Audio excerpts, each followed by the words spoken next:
Oi pessoal, começamos então mais uma série de vídeos no canal envolvendo a matéria jurisdição e competência. Eu vou criar uma playlist com o nome competência e vou colocar todos os vídeos dessa matéria nessa playlist. É uma matéria um pouco extensa, tá? E eu vou dividir em vários vídeos pequenos para evitar então que isso fique cansativo para vocês. Começamos então com a ideia de jurisdição. Tu vais encontrar em diversos livros, em diversos autores, diversos conceitos diferentes sobre jurisdição, tá? O mais simples de todos é essa ideia aqui, ó. É o poder-dever de dizer o direito ao caso concreto. Ou seja, é aquela ideia de que o Estado vai resolver as lides através de um poder chamado poder jurisdicional. Tá? Ao mesmo tempo, jurisdição também é uma garantia do cidadão que ele vai ter um julgamento justo. Ou seja, por um juiz imparcial e dentro de prazo razoável. Então é um poder-dever e também é uma garantia ao cidadão de ter um julgamento, teoricamente falando, justo. Nós temos princípios da jurisdição, tá? Também vocês vão encontrar em diversos autores diferentes, diversos princípios diferentes da jurisdição. Eu escolhi pegar esses 4 apenas que eu acho que são os mais interessantes para comentar agora, mas repito, existem vários princípios, depende do autor que tu escolher, tu vai ter um monte de princípios diferentes, tá? Primeiro princípio da inércia. O que significa isso? Significa que a jurisdição ela é inerte, ou seja, ela deve ser provocada. Isso significa que o Poder Judiciário não pode agir de ofício, ou seja, ele precisa que exista a provocação de alguém para que ele comece a agir. Então a ideia de inércia é isso, é que eu preciso provocar o Poder Judiciário para que ele possa agir. Portanto, não é possível que eu tenha um processo iniciado, por exemplo, de ofício. Eu preciso, pelo menos no processo penal em regra, que o promotor provoque o juiz para que aí sim se inicie o processo de maneira correta. Então esse é o princípio da inércia. Segundo princípio, imparcialidade. Bom, é evidente que ninguém espera que eu tenha um juiz imparcial no sentido de não ter nenhum tipo de entendimentos prévios, nenhum tipo de ideia prévia. Não é isso. É uma ideia de que ele seja imparcial, ou seja, que não existam influências externas ao seu julgamento. Essa é a ideia de imparcialidade. Então, quando eu tenho alguém para julgar uma causa, o que eu espero é que ele seja o quê? Imparcial, ou seja, que ele não beneficie nem a acusação, nem a defesa, e que ele haja de maneira imparcial, obviamente, de acordo com a lei. Terceiro princípio, juiz natural. O que significa isso, gente? É uma ideia de que o cidadão tem direito de saber, previamente ao ato, quem vai julgá-lo. Então, existem leis que firmam a ideia de qual será o juiz competente para cada situação. Parte dessa ideia de juiz natural é aquela ideia da vedação da criação dos tribunais de exceção. Então eu não posso criar um tribunal ou uma vara para julgar apenas um caso. Eu não posso escolher um juiz X para julgar aquele caso. Essa é a ideia de juiz natural. E por fim, a ideia de indeclinabilidade da jurisdição, ou seja, o Poder Judiciário não pode delegar a ninguém a ideia do poder-dever que ele tem de julgar as causas. Então, esses princípios têm um objetivo, que é tornar o julgamento, de certa forma, mais justo, porque eu teria um juiz, então, imparcial, e aí eu vou ter, em tese, um julgamento, então, pelo menos em tese, teoricamente falando, mais justo. Bom, dito isso, gente, nós vamos, então, para uma ideia de competência. Bom, a competência, ela nada mais é do que um limite para que eu exerça a minha jurisdição. Como assim? Se diz, e é comum encontrar isso em diversas doutrinas, que a jurisdição é uma só no Brasil inteiro. Então, o poder de dizer o direito ao caso concreto é um só. Porém, ele é limitado dentro das competências.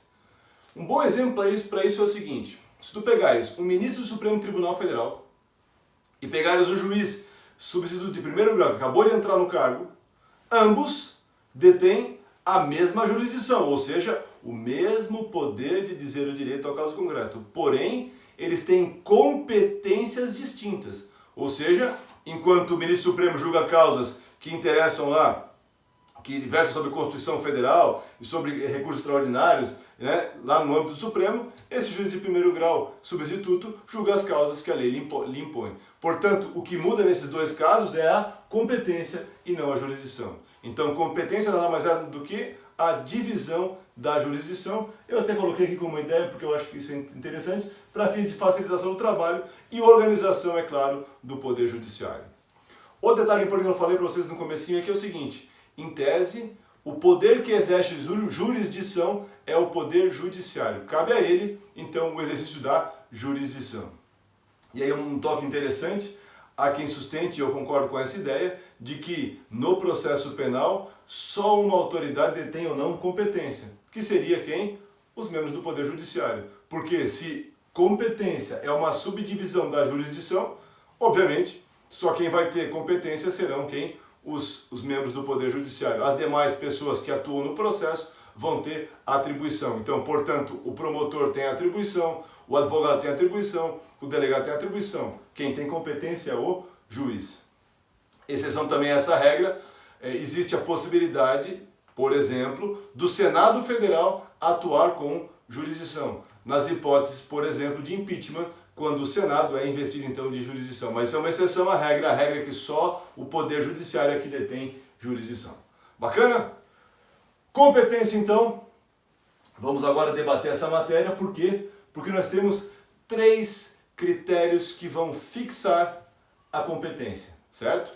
Competência em razão da matéria, competência em razão da prerrogativa de função e competência em razão do local do crime ou do lugar.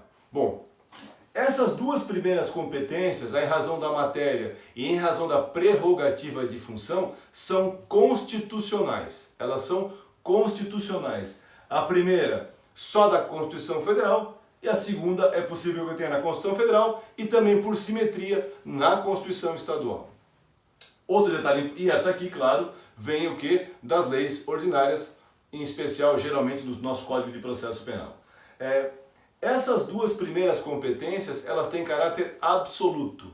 O que significa isso? Teoricamente, eu posso alegá-las, a falha nelas, né?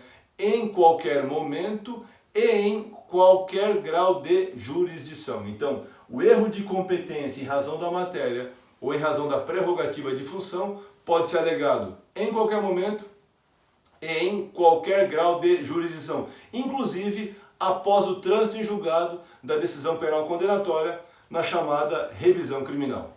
Enquanto a competência em razão do lugar tem caráter, segundo os tribunais, relativo, e aí eu preciso alegá-la no prazo sob pena de preclusão. Há quem critique também essa ideia de preclusão da competência em razão do lugar, há uma crítica doutrinária a esse respeito, mas tem-se entendido que sim, que deve ser alegado no prazo sob pena de preclusão. E que prazo é esse? 10 dias após a citação, o mesmo prazo então da resposta escrita.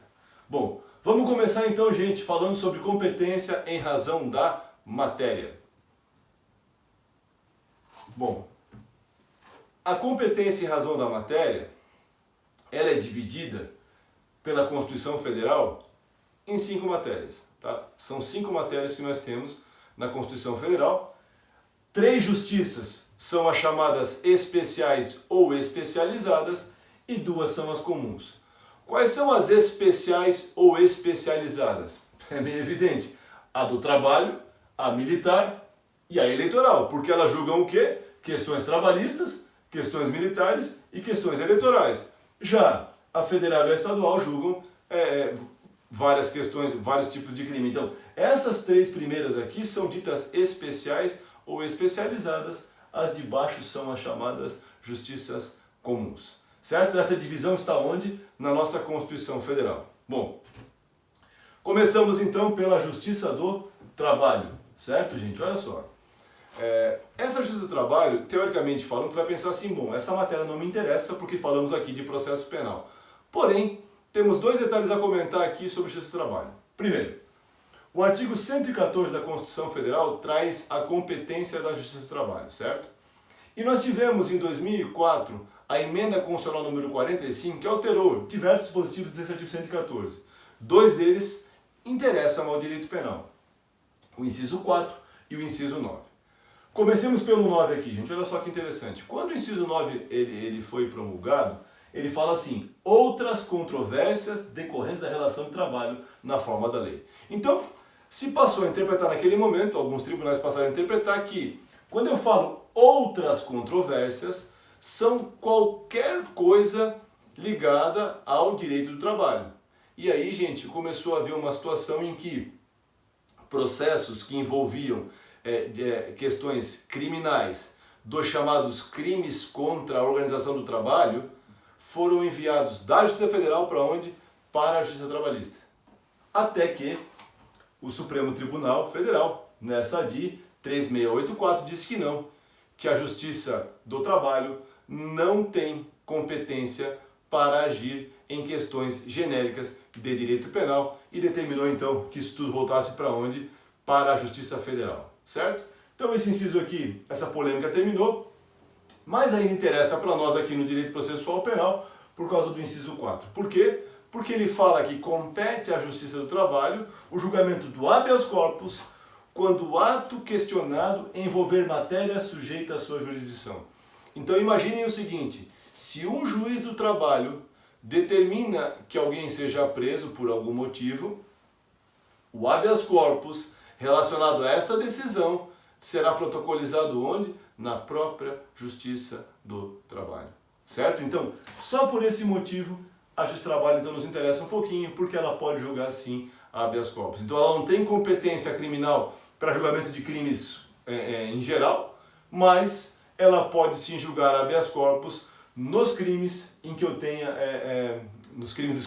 nos atos que eu tenha então matéria de direito de trabalho e que resulta em prisão. Por exemplo, um juiz do trabalho determina que alguém junte algum documento sob pena de prisão. Aí o habeas corpus seria feito onde? Na própria Justiça Trabalhista. Essa justiça ela é organizada de maneira federal, todo estado tem o seu Tribunal Regional do Trabalho e tem as varas do trabalho. Então, se o juiz da vara do trabalho determina a prisão, eu entro com o habeas corpus onde? No Tribunal Regional do Trabalho. E nós temos em Brasília o tal do Tribunal Superior do Trabalho, que é a última instância, vamos dizer assim, do direito trabalhista.